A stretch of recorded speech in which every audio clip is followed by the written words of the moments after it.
Hello मेरे प्यारे बच्चों, मैं आर के सर स्वागत करता हूं आपका मेरे ऑफिशियल प्लेटफॉर्म आर के विद्यापीठ पर।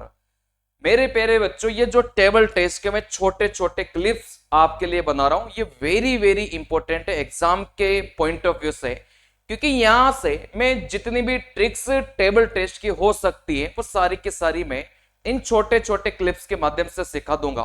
बाकी बिल्कुल जीरो से, बिल्कुल बेसिक लेवल से अपना पेड बेस तो चल ही रहा है, साथ में अपन यूट्यूब पर भी बिल्कुल जीरो से, बिल्कुल बेसिक से स्टार्ट बहुत जल्दी करने वाले हैं।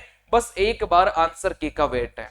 चलिए, बाकी जो भी बच्चा, मैं आपको बता देता हूं कि जो भी बच्चा बिल्कुल बेसिक से जीरो से पढ़ना चाहता है और टेस्ट सीरीज बिल्कुल आरडीएसओ पैटर्न पर हमने इस बार डिजाइन करी है ना। तो 1600 टेस्ट, 150 फुल लेंथ टेस्ट, 100 घंटे का वीडियो कोर्स आपको इसमें मिलेगा। आप ये कोड यूज करना तो ये कोर्स आपका 800 रुपए का हो जाएगा। अरे बात समझ में। चलिए, अब यहां से अपन बात करेंगे मेरे प्यारे बच्चे, यहां से अपन बात करेंगे भाई जो टेबल के सवाल है ना, मैं आपको पहले भी सिखाया था कि वो दिखेंगे बड़े लेकिन उनका सॉल्यूशन छोटा ही होगा, क्योंकि मैं पिछले सालों के जितने भी टेबल्स के क्वेश्चंस, मतलब जो जीडीसी में आते हैं या फिर जो एलपी में पूछे गए हैं, या फिर यूं मान के चलो, मतलब जो भी टेबल के सवाल जो पॉसिबल हो सकते हैं, अगर उनका आप स्मार्टली सॉल्यूशन देखोगे ना तो उनका सॉल्यूशन मात्र 10 से 15 सेकंड में आप लोग कर देंगे। बस आपके पास में तरीके होने चाहिए, बस आपके पास में ट्रिक्स होनी चाहिए। अरे बात समझ में। चलिए, ये देखो पहला सवाल, यदि तालिका में उपस्थित प्रत्येक ए को बी, प्रत्येक बी को सी, प्रत्येक सी को डी, प्रत्येक डी को ई तथा प्रत्येक ई को पुनः ऐसे बदलने की क्रिया एक बार की गई मानी जाए और इसी निश्चित चक्रीय नियम को बिना बीच में रोके लगातार 7 बार पूरी तालिका के प्रत्येक अक्षर पर लागू किया जाए, मतलब ये जो बदलाव अपन कर रहे हैं इसी बदलाव को कितनी बार करना है मेरे प्यारे बच्चे? 7 बार करना है। ये 10 बार भी हो सकता है, ये 20 बार भी हो सकता है, ये 50 बार भी हो सकता है, ये कितनी बार भी हो सकता है। अरे बस समझ में। तो 7वीं क्रिया पूरा होने के बाद परिवर्तित तालिका की पंक्ति 5 और स्तंभ 3 के प्रतिच्छेदन पर कौन सा अक्षर दिखाई देगा? अब इसकी ट्रिक क्या है? इसकी ट्रिक ये बोलती है कि मेरे प्यारे बच्चे, अगर आप 5 बार, ये पिछले वीडियो में भी मैंने आपको सिखाया था कि अगर आप 5 बार बदलाव करते हैं तो वो बदलाव नहीं माना जाता, मतलब वो जो जहां पर था वो वहीं पर रह जाता है। तो इसी चीज को देखो अपन ऐसे करेंगे भाई, जितनी भी बार वो बदलाव करने को बोला जाए उसको आप ऊपर रखेंगे। जैसे 10 बार बोला जाए तो 10 को ऊपर रखो, है ना। 21 बार बोला जाए तो 21 को ऊपर रखो, और हमेशा आपको नीचे 5 का भाग देना है, क्योंकि अपने बात को समझना, क्योंकि अपना जो सवाल है ना उसमें टोटल अल्फाबेट भी 5 ही प्रकार के होते हैं, A B C D E, और यहां से टोटल कॉलम भी 5 ही होती हैं, टोटल स्तंभ भी 5 ही होते हैं। तो अपना 5 का नियम ही चलता है यहां पर। तो यहां से जैसे 5 का भाग देंगे तो यहां से शेष, देखो बेटा शेष कितना बचेगा, यहां से 2 बचेगा। अब इसको मेंटली आप लोग कर सकते हैं भाई, 7 में अपन 5 का भाग देंगे तो शेष 2 बचेगा। अब इस 2 का क्या मतलब है कि परिवर्तन अपन को बस 2 बार करना है। परिवर्तन अपन को कितनी बार करना है? बस 2 बार करना है। अब यहां से ये देख लो भाई, पंक्ति 5 और स्तंभ 3 में कौन सा था? आप बोलेंगे सर पंक्ति 5 ये रही और स्तंभ 3 ये रहा, मतलब पंक्ति 5 और स्तंभ 3 में डी है, लेकिन बदलाव कितनी बार करना था? 2 बार करना था। जैसे ही आप बदलाव 2 बार करेंगे तो डी पहले बदलाव में ई बन जाएगा और दूसरे बदलाव में जो ई है वो क्या बन जाएगा? ए बन जाएगा। तो यहां से अपना इस सवाल का आंसर कितना हो जाएगा बेटा? ए हो जाएगा। भाई यहां से अपना डी है, पंक्ति 5 स्तंभ 3, पंक्ति 5 स्तंभ 3 में डी है, लेकिन 2 बार बदलाव करना पड़ेगा ना। जैसे 2 बार बदलाव करेंगे तो ये डी तो बेटा ई बन गया, ये पहला बदलाव, और यहां से इस ई को आपने वापस से बदला तो ये क्या बन गया बेटा? ए बन गया। अरे बात समझ में। तो यहां से ए हो जाएगा, और वैसे भी गिन सकते हैं भाई, डी है, पहले बदलाव में डी अपना ई बन जाएगा, दूसरे बदलाव में ई ए बन जाएगा। तो यहां से अपना उत्तर ए हो गया। कितना छोटा सा सॉल्यूशन है, बस सवाल डराने के लिए दिए जाते हैं। और ऐसे सवाल भर भर के आएंगे पेपर में, है ना, कि इसको इससे बदल दिया, इसको इससे बदल दिया, इसको इससे बदल दिया, ये भर भर के सवाल आते हैं पेपर में और बच्चे यहीं पर परेशान रहते हैं।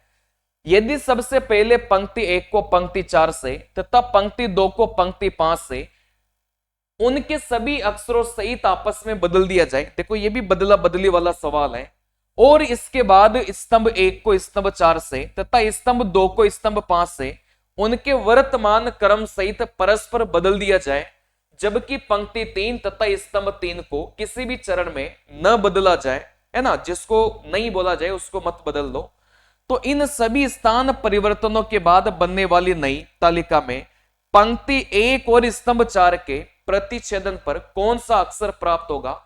देखो ऐसे सवालों को हल करने का सबसे बढ़िया तरीका यही होता है कि आपको बस उसी पर नजर डालनी है जो अपन को चाहिए। परिवर्तन तो कई सारे करवा दे गए, लेकिन इसमें कौन सी ट्रिक काम करेगी भाई, जो अपन को चाहिए ना बस उसी पर ध्यान दो।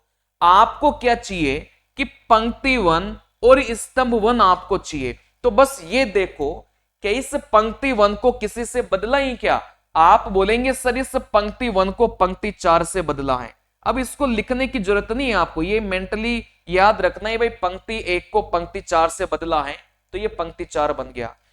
इस स्तंभ 1 को किसी से बदला ही क्या, आप बोलेंगे सर स्तंभ 1 को अपन ने स्तंभ 4 से बदला है तो ये स्तंभ 4 अपना, ये स्तंभ 1 स्तंभ 4 बन गया। तो यहां से बस ये देख लो भाई पंक्ति 4 और स्तंभ 4 में कौन सा है। देखो ये पंक्ति 4 रही और ये स्तंभ 4 रहा, मतलब अपना उत्तर क्या हो जाएगा मेरे प्यारे बच्चे, ई हो जाएगा। तो ऐसे सवालों में परिवर्तन अपन से कई सारे करवाएगा, लेकिन फाइनली अपन को वही देखना रहता है जिसका उत्तर मुझे निकालना है। एक तरीका तो ये हो गया। दूसरा तरीका मैं आपको हमेशा बोलता हूं कि आप उंगली वाला प्रयोग किया करो। जैसे पंक्ति 1 स्तंभ 1 का बोला गया था, तो सबसे पहले आप बोलेंगे सर पंक्ति 1 स्तंभ 1, मतलब आप यहां पर हैं, है ना। दूसरा तरीका बता रहा हूं। फिर यहां से सबसे पहले आप बोलेंगे भाई, यहां से आप बोलेंगे सर इस पंक्ति 1 को किसी से बदला ही क्या, पंक्ति 1 को पंक्ति 4 से बदला है, तो आपकी जो उंगली है वो ऑटोमेटिक पंक्ति 4 पर पहुंचा दो, क्योंकि पंक्ति 1 को पंक्ति 4 से बदला है तो आपकी उंगली को यहां पर पहुंचा दो। चलिए फिर यहां से आप बोलेंगे कि स्तंभ 1 को किसी से बदला था क्या, भाई स्तंभ 1 को स्तंभ 4 से बदला था, तो आपकी इस उंगली को स्तंभ 4 तक लेकर चले जाओ, मतलब आपका फाइनली उत्तर क्या हो जाएगा मेरे प्यारे बच्चे, ई निकल के आ जाएगा। तो यही बस इसका शॉर्टकट था, है ना, जो आपको समझ में आ गया होगा। बाकी डिटेल में तो देखो मैं इनको बहुत खोल कर बहुत आराम से पढ़ाता हूं, लेकिन उसके लिए एक तो आंसर की का वेट आपको करना पड़ेगा। यूट्यूब पर भी चलेगी, है ना, लेकिन मेरा पेड बैच भी है, आप उसको भी ज्वाइन कर सकते हैं। यदि पूरी तालिका को उसके केंद्रीय बिंदु के चारों ओर 90 डिग्री घड़ी की दिशा में इस प्रकार घुमाया जाए कि नीचे बाएं कोना नई तालिका का ऊपर बायां कोना बन जाए, ऊपर दायां कोना ऊपर दायां बन जाए, और घुमाने के बाद प्राप्त आकृति कोई नई सीधी तालिका मान लिया जाए, तो इस नई तालिका की पंक्ति 2 और स्तंभ 4 के प्रतिच्छेदन पर कौन सा अक्षर होगा। देखो यहां से इस सवाल में आपको ये 90 degree rotation, 180 degree rotation, 360 degree rotation के नियम पता होने चाहिए। किसी भी टेस्ट सीरीज में आपको ये रोटेशन वाले सवाल नहीं मिलेंगे, मैं आपको बता दूं। किसी में भी जाके देख लेना, जो अपने आप को नंबर 1 बताते हैं उनकी टेस्ट सीरीज में वही पिछले 6 साल पहले का कंटेंट पड़ा हुआ है, ये रियल बात है। नया लेटेस्ट जो कंटेंट है मेरे प्यारे बच्चे, इस प्रकार के नए सवाल इस बार पेपर में पूछे जा सकते हैं, क्योंकि अभी के जो पेपर बन रहे वो एआई बेस्ड बन रहे हैं, है ना, और एआई बेस्ड पेपर बन रहे हैं, उन सवालों में थोड़ी सी क्वालिटी होती है। अरे बात समझ में। तो ये रोटेशन वाले सवाल इस बार पक्का पेपर में आने वाला है। इस सवाल में देखो कुछ नहीं बोला कि यहां से 90 डिग्री घड़ी की दिशा में अपन ने घुमा दिया। देखो दो ही चीजें होती हैं, तो घड़ी की दिशा में घुमाएंगे या घड़ी के विपरीत अपन को घुमाना है ना। देखो इस पूरी टेबल में देखोगे ना, तो यहां से आपको दो ही चीजें याद रखनी है। एक तो ये बाहर बाहर वाला, इस बाहर बाहर वाले के नियम लगेगा बेटा 4 वाला। जब भी ये 90 डिग्री रोटेशन की बात करेगा तो यहां से बाहर बाहर वाली लाइन के लिए 4 वाला नियम काम करता है, और इस अंदर अंदर वाली लाइन के लिए यहां से 2 वाला नियम काम करेगा। भाई ये जो सबसे बीच में है इसमें कोई फर्क नहीं पड़ेगा। आ रही बात समझ में? ये वैसा का वैसा ही रहेगा। इस बाहर वाली लाइन में तो 4 का नियम काम करेगा, और इस अंदर वाली लाइन में ये 2 का नियम काम करेगा। बस इतना सा ध्यान रखो, है ना। बाकी तो फिर मेरे पे छोड़ दो, कुछ नहीं करना। देखो कुछ नहीं करना भाई, 90 डिग्री घड़ी की दिशा में, है ना। अब यहां से देखो एक चीज मैं छोटी सी आपको बता रहा हूं कि जैसे आप घड़ी की दिशा में चले, अगर वापस से उसी स्थान पर आना है तो घड़ी के विपरीत आपको आना पड़ेगा। इस बात को समझ लो। अगर आप घड़ी की दिशा में चल लिए, वापस उसी स्थान पर आना है तो घड़ी की विपरीत आपको वापस आना पड़ेगा, है ना। तो यहां से कंफ्यूज मत होना भाई। सबसे पहले तो ये देख लो कि पंक्ति 2 स्तंभ 4 कहां पर है। आप बोलेंगे सर पंक्ति 2 और स्तंभ 4 अपना यहां पर है। मैं यहां पर ऐसे गोला कर रहा हूं, लेकिन आपको बस मन में याद रखना है। मतलब अगर अपन नहीं घुमाते ना 90 डिग्री तो अपना उत्तर ये होता, लेकिन यहां से 90 डिग्री घड़ी की दिशा में अपन ने घुमा दिया।